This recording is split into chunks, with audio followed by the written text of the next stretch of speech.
Hello everyone and welcome back to Lucky Loaders 15, where I'll be giving you my 3 best tips for tomorrow's racing. Now before we get stuck into that, I've just got a few announcements to make. First of all, if you haven't done so already, make sure you listen to the latest episode of the In the Saddle podcast, where I joined up with Mark Karosky and former jockey Paul Callahan, and we preview the weekend's action at Doncaster, Cheltenham, Newbury and Aintree. We had some good winners last week on Champions Day, where I tipped up Glen Shill at 16 to 1 and Paul as well chipped in with Adieb. So if you want to find some nice price winners, or hopefully we can get some nice price winners, then make sure you hit the links to each one of the podcast platforms in the description box below. We're available on Spotify, SoundCloud, iTunes. So if you want to give us a listen, just hit one of the links in the description box below. And also as well on our podcast, we're doing a free giveaway where we've teamed up with Hacked Up Racing Merchandise. They do lots of great racing things where you can order things like cushions, you can order prints, you can order Road to Cheltenham notebooks, mugs, lots and lots of cool stuff.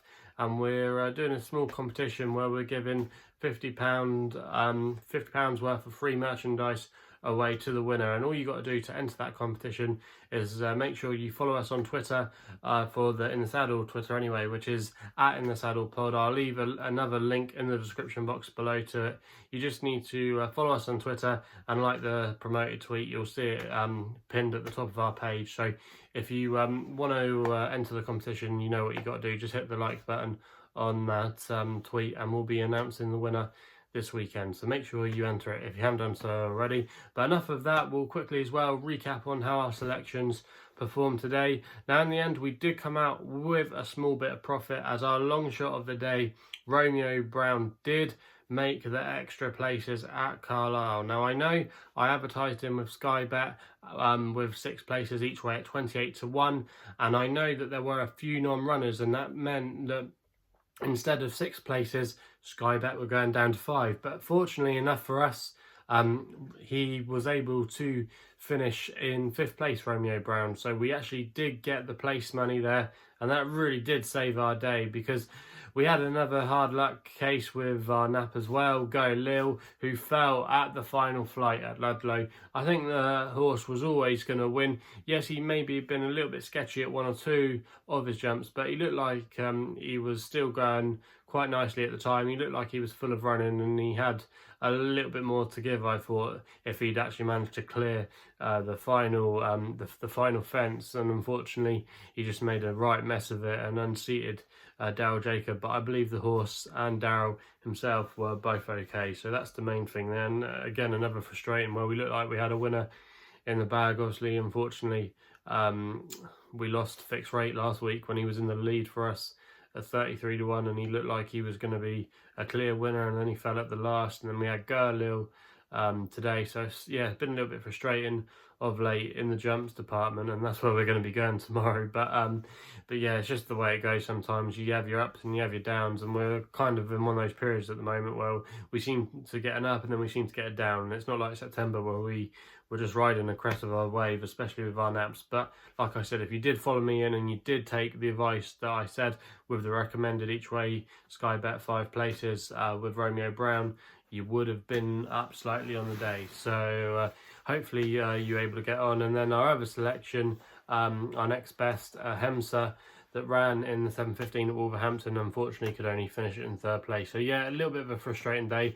I know some of you did get in touch with me and say that you were only able to get 4 places because you bet with a different bookmaker. But like I've made it clear from day one on this YouTube channel, I always say, especially with the extra places, where you should go and shop around for. So yeah, enough of me talking about how our selections ran today. I know the majority of you want to see what I'm going to be putting up tomorrow at Cheltenham, and we're going to be starting tomorrow with my first tip at Cheltenham, which is going to be my long shot of the day in the 3 o'clock, and I'm going to be going with a horse here called Debestyman for Michael Nolan and Susie Smith. Now this horse definitely owes me a favour after, again, he fell at the last flight when looking like the eventual winner of a big handicap, and that was because, if you remember earlier this year, Debestyman, he was probably going to win the Lanzarote handicap at Kempton when he was a few lengths clear, fell at the last, or he unseated Michael Nolan or Miguel Nolan at the last, and in the end that blew our chances there. So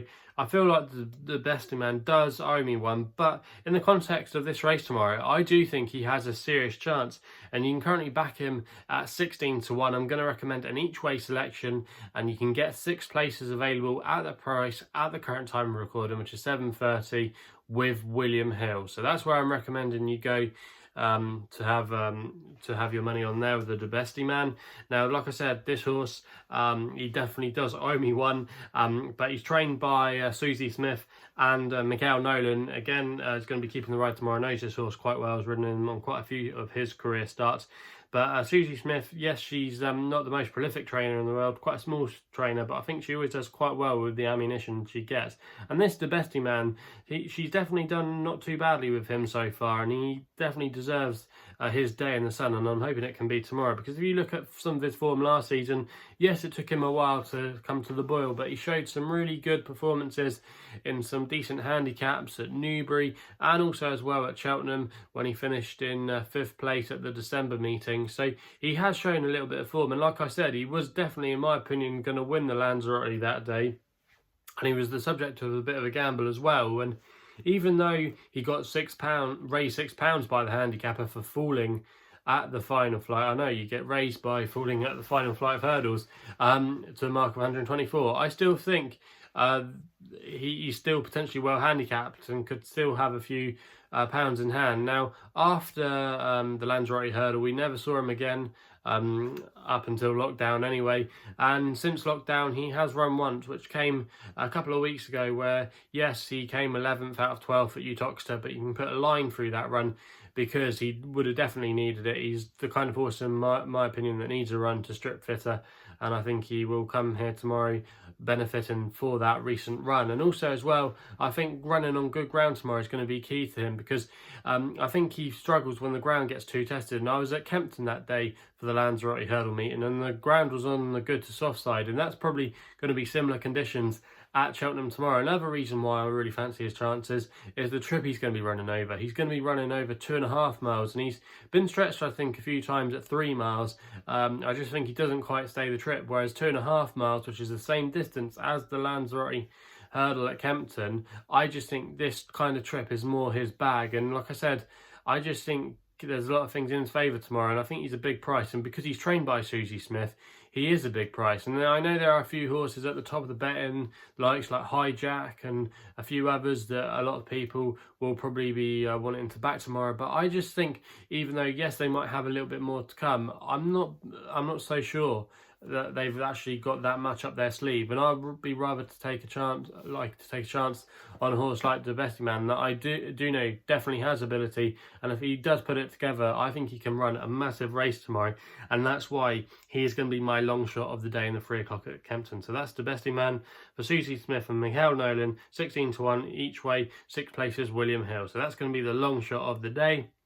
We then go my next best, which runs in the next race at Cheltenham in the 3:35 with a horse called Beat the Judge for Josh Moore and Gary Moore. Now, you can currently back this horse at 11 to 2 with Skybet, who are offering the 5 places, and I'm going to recommend a dirty each way bet here at 11 to 2. Now, I've really been impressed by Beat the Judge ever since he's gone over the fences, and he's won his last 2 starts as well, including when winning at Fontwell, beating quite a nice field that day. He comfortably beat Ballywood when he bolted up by 9 lengths, and he's going to be meeting Ballywood again tomorrow, who is a fair yardstick in some of these handicap races. But I just think Beat the Judge, he definitely has taken a massive step forward. If you actually look at his form as a hurdler, he brings some fair level of form to the table. He actually finished in 8th place in the county hurdle, which was a respectable effort at the Cheltenham Festival earlier this year. So we know he can handle the track okay, and the key to him again is good ground. He wouldn't want it too soft, but the rain should be staying away from Cheltenham tomorrow. So like I said, I don't think it will get any worse than good to soft. They're expecting quite a dry day at the Cotswold venue tomorrow, and I just think, even though he has been raced to now of a mark of 142, I think he's got a bit more to come. Also as well, he was asked on Sky Sports Racing today about his chances, and you could just see the glint in Josh Moore's eyes, who really, I think, does like this horse, and I think they fancy their chances tomorrow to run a good race. And I wouldn't be at all surprised actually if he was maybe vying for favouritism. I know on the slopes, a lot of people would be going, why are they not tipping him up? I tipped him up quite a few times last season, and also as well he's trained by my local trainer Chris Gordon. I just think he might need the run, and also as well I'd like to see just how he performs first time out. And I just think Beat the Judge, we haven't got to the end of his ability yet, and I think he still might have a little bit more improvement to come over the fences. So Beat the Judge is going to be my next best in the 3:35 at Cheltenham, and that's 11-2 each way of Skybet, who are offering 5 places. And that then comes in the final race of the day, in the conditional jockeys race, and I'm going to be going with a horse here called Magic Dancer for Richard Patrick, claiming 3, riding for his boss Kerry Lee. Now Kerry Lee again is a trainer that I like to back, and her yard have been going not too bad of late. They've had 2 winners from their last 7 runners in the last fortnight, so the yard are going not too badly. And this horse Magic Dancer I think has got a cracking chance tomorrow. You can currently back him 9-1 each way with Skybet, who are offering 6 places on the race. I think that's a really good value. And Magic Dancer I think now is down to the mark where he can definitely be a force in this race. Now he actually finished second in this race back in 2018 when he was joint favourite off a £3 higher mark of 128. After that he's performed not too badly. He's actually a dual course winner. He's won at the course twice during his career, and also as well ran a respectable 3rd at the April meeting in 2019, which was the last time he ran here. Now last season, after he finished, he put a few good efforts in. He actually finished in 2nd place at Huntington behind T Clipper, who went on to win the silver trophy at Chepstow a few weeks ago at the Persian War meeting. So that form looks quite nice, and off a mark of 125, I think he's fairly well handicapped in my opinion. He's quite versatile as well. You can ride him prominently, you can ride him off the pace. He was due to go to Carlisle today, but it's obvious that they fancy their chances here, and that's why they decided to withdraw him. And I just think, like I said, there's so much in this horse's favour tomorrow. He likes the track, he's run well in this race before. He's now off a really good handicap mark, and I think a win is coming for him. And I wouldn't be at all surprised come post time tomorrow if he's favourite. So for me, Magic Dancer, yes, there's a few nice horses from some top yards in here, but I just think that Magic Dancer is coming right to the fore. He also, as well, I should have mentioned, had a run at Plumpton when he was quite unlucky that day behind Get Back, who ran a respectable race to finish in 2nd place at Wincanton last week. So that level of form isn't too bad, and like I said, he was unlucky that day, and I think he was just stripped fitter for the run. So yeah, that's going to be my nap of the day tomorrow. Magic Dancer, who runs in the final race at Cheltenham in the 5:15, and fingers crossed we can end it off with a good day. So I'll just quickly go through the 3 tips again for tomorrow. In the 3 o'clock at Cheltenham, we go the Debestyman, 16-1 each way with 6 places with William Hill. We then go to the 3:35 at Cheltenham. Beat the Judge is the next best, 11-2 Skybet, 5 places each way.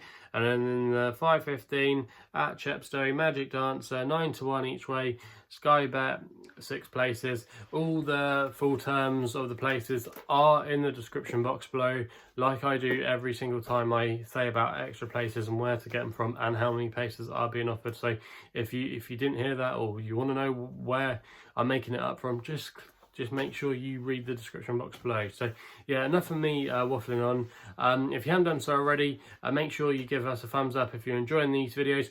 Also as well, if you haven't done so already, make sure you subscribe here to my YouTube channel at LuckyLoader15. You can follow me on Twitter as well, where my handle is at LuckyLoader15. And if you want to find out a little bit more about myself, my website is www.chrisloaderracing.co.uk. So please gamble responsibly. Hopefully we can have some winners at the Cotswolds track tomorrow, and we'll be seeing you soon.